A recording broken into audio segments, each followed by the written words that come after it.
வணக்கம். நிகழ்ச்சி மூலமாக உங்களை சந்திப்பதில் பெருமகிழ்ச்சி அடைகிறேன். வாழ்க்கையில் வெற்றி பயனோக்கி பயணம் செய்து கொண்டிருக்கிறீர்கள். அந்த பயன்கள் நல்ல முறையில் வெற்றி பெற என் அன்பின் வாழ்த்துக்கள்.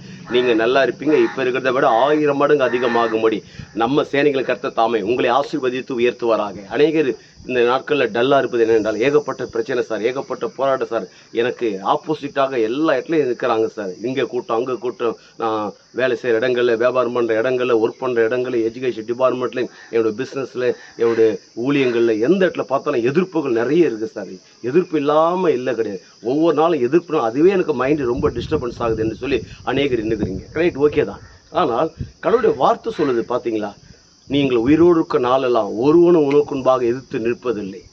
அப்போ என்ன, நல்லா கவனிச்சு பாருங்கள். நீங்கள் எத்தனை வருஷம் இந்த உலகத்தில் உயிரோடு இருக்கிறீங்களோ உங்களுக்கு விரோதமாக எந்த சக்தியும் எதிர்த்து நிற்க முடியும். அப்படி என்றால் உங்கள் நோக்கத்திற்கு விரோதமாக எந்த ஆயுதங்களும் வாய்க்கவே வாய்க்காது. உங்கள் நோக்கத்திற்கு உதவி செய்ய முடியாதத்தான் தேவாதி தேவன் இந்த உலகத்தின் கடைசி வரைக்கும் நான் உங்களோடு கூட இருக்கிறேன்னு சொல்லுகிறேன். அதனால் வாழ்க்கையில் ஒருபோதும் சோர்ந்து போகாதுங்க. எவ்வளோ பெரிய பிரச்சனை இருந்தாலும் நீங்கள் உயிரோடு இருக்கிற நாளெல்லாம் உங்கள் நோக்கம் நிறைவேறுவதற்காக தேவன் உதவியாக இருக்கிறார்.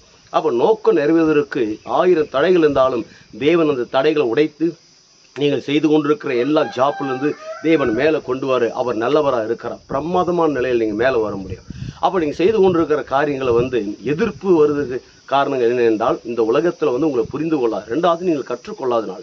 அப்படின்றால் இந்த உலகத்தில் உங்களுக்கு விரோதமாக யார் எதிர்த்து நிற்க முடியும் என்றால், உங்களை தவிர எந்த சக்தியும் எதிர்த்து நிற்க முடியாது. அப்போ நீங்கள் எப்பொழுது உங்களுக்கு விரோதமாக நீங்கள் எதிர்த்து நிற்க முடியும். என்றைக்கு நீங்கள் கற்றுக்கொள்ளாமல் விட்டுறீங்களோ அன்னைக்கு உங்களுக்கு நீங்களே எதிரிகளாக மாறுங்க. ஆம், கற்றுக்கொள்வோம், வாழ்க்கையில் வெற்றி பெறுவோம், வாழ்க்கையில் பெரிய ஜாம்பவானாக பெரிய இந்த உலகத்தில் உயர்ந்த நிலையில் கர்த்தர் உண்டு பண்ண எல்லா ஜாதிகளை பார்க்க நான் உங்களை சிறந்திருப்பேன்னு சொன்ன தேவன் உங்களை பெஸ்ட்டாக இருக்கும்படியாக வைக்கிறார். அதனால் வாழ்க்கையில் சோர்ந்து போகாதீங்க. எத்தனை எதிர்ப்புகள் இருந்தாலும் உயிரோடு இருக்கிற நாளெல்லாம் கர்த்தர் உங்களோடு கூட இருந்து அந்த எதிர்ப்புகளை முறியடிக்க வல்லவராக இருக்கிறார். அந்த எதிர்ப்புகளை ஜெயம் பெற கற்றுக்கொள்வோம், வெற்றி பெறுவோம், ஜெயம் பெறுவோம். அப்படி ஜெயமாக இருக்குமே என்ன நடக்குது, ஒட்டுமொத்த உலக நாடுகளுக்கு நம்ம ஆண்ட இயேசு கிறிஸ்து உங்களை கடன் கொடுக்கும்படியாக வைக்கிறார். நீங்கள் வற்றாத நீரூற்றை போல் இருப்பாய் என்று சொல்லி உங்களிருந்து விடைபெறுகிறேன். உங்கள் நண்பன் ரவி, பெரியபாளையம்.